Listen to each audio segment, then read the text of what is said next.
Ако нема доктори, нема јавно здравство. Македонија секоја година губи по 250 лекари кои заминуваат во странство, открива председателот на Македонското лекарско друштво. Според него, одливот на кадар е загрижувачки.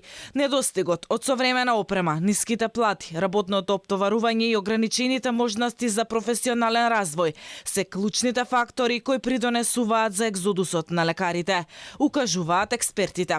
Одливот на медицински кадар посебно се чувствува во внатрешноста на државата. Можам да ви кажам еден пресек од минатиот век до сега дека бројката која што била во почетокот на 20-тиот век од 60 на лекари, која што нараснала во 90-тите на 18.000, дека сега се движи некаде измеѓу 6 и 7.000 лекари кои што се со медицински доктори. Според најдобриот медицински студент во земјава, да се спречи одливот на лекари, треба да се подобрат условите за работа, но и да се зголемат платите на здравствените работници. Прво, безбедносна сигурност и финансиска сигурност е тоа клучното што ќе не задржи тука да останеме.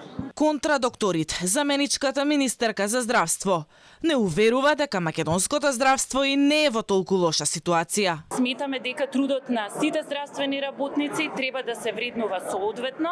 Шефицата на СЗО во Македонија проблемите во здравството ги гледа во големите трошоци за здравствени услуги, но и за лекови кои граѓаните ги плаќаат од свој джеп. Без човечки ресурси, без лекари и медицински систем не би можел да постои здравствен систем и соработуваме и со други земји, со Словенија, например, на еден проект за зајакнување на сестриството. Дека незадоволството во здравствениот систем е големо, доказ се и најавените протести. Синдикатот на клинички в понеделник излегува на протест пред Министерството за здравство.